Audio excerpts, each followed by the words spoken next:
What's going on, YouTube? It's Nick with the Hungry Handgunner. So I was out having some fun today. I was just shooting just for fun.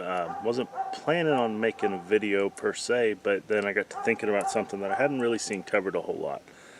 So what I was out shooting was my Ruger GP100 357 Magnum. Now, I think it's pretty common knowledge that a 357 can shoot 38. 38 cannot shoot 357. So I just kind of wanted to go over why that is, in case there are people that were curious. So I know most of us that have been around guns for a while, we already know this stuff. So this is mainly for my new shooters. But what I have here is a 38 and a 357. I'm going to try to get them lined up. 38 is the brass colored case, and the 357 is the nickel plated case.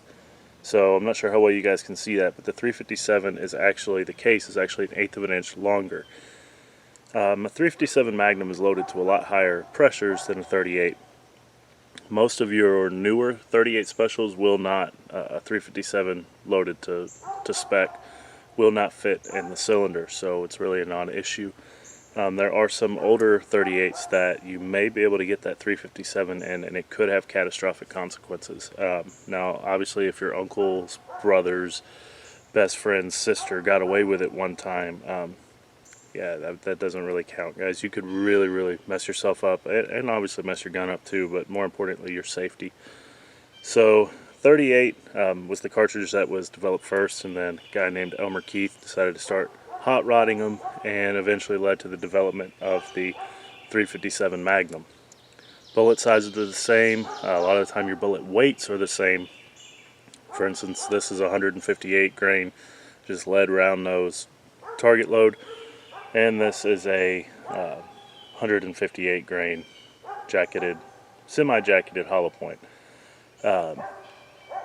They're worlds apart as far as performance goes, where actually I'm going to try to demonstrate on camera. I'm going to have the cylinder alternated with 357s and 38s, and maybe you guys will be able to tell a difference. And I'll call out what it is before I shoot it. But, so perfectly fine to shoot a 38 and a 357. The only difference is that the 357 case is a little bit longer. And the other thing you may run into is in the cylinder of the revolver, as time goes on, because that case mouth is just a little bit shorter, you could end up getting or you will, I don't think it's a possibility, I think it's a definite thing, you will end up with a carbon deposit where the case mouth of the 38 stops and the 357 may have trouble chambering, so make sure you're cleaning them and taking care of your guns. I've had good luck with a wire brush just getting that out. So that is one of the beautiful things about 357 Magnums, is the ability to shoot the cheaper 38 specials out of them. And if you're a hand loader, possibilities are endless for what you can do with just regular 357 brass. So yeah, with all that being said, let's alternate firing each cartridge type and see what we end up with. Alright, she is loaded up. Now the first two shots are going to be 38 special. And then we'll go to the 357 mag. It's a 7-shot revolver, so somebody had to go twice to start it up. But alright, alright. Now I am firing it single action. I prefer to do that target shooting. But alright, here we go. The first two are 38s.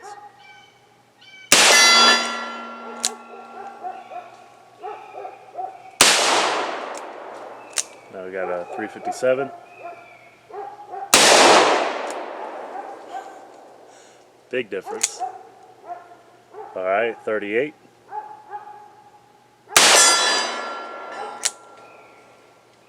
.357.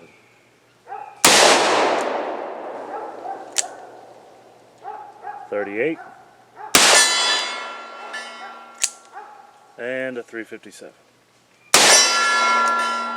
There we go. I was wondering why I wasn't hitting it. Finally made contact with that last 357. So yeah, I'm not sure how well that showed on camera, but that is the difference just firing. And obviously you have different loadings and different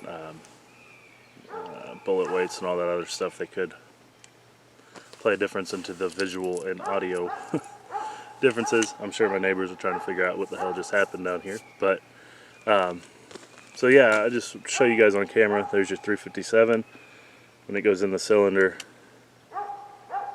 Let's see, outside you can see right there how close it is to the end. And then we'll do the same with a 38. And it's going to be in there. So it's a little bit further recessed in. It's only 1/8 of an inch difference, guys, in the case length, which may not seem like a lot, but it is. And that, from my understanding, it didn't necessarily have to be that way. 38s could have been loaded to higher pressures, but they did that as a safety precaution. From the sources I've read, if I'm wrong, you guys please let me know. But yeah, 357 Magnum, shoot 38s all day long. Just make sure you clean that carbon deposit out of the cylinder. 38 Special, do not shoot 357 Magnums out of it, please. It's I've seen a guy do it at the range. He had an older, I want to say it was an H&R 38. That for some reason the cylinder was long enough. He got a 357 Magnum cartridge in there and blew the cylinder apart. Luckily, he just got a few abrasions, nothing crazy, but you guys can look on the internet. People have lost fingers, hands, even gotten killed. So, not maybe by this mistake, but other firearms related mistakes. So, yeah, just a little PSA. Now, you guys take care. I'm going to get back to shooting. So, stay safe, keep shooting. I'll see you next time.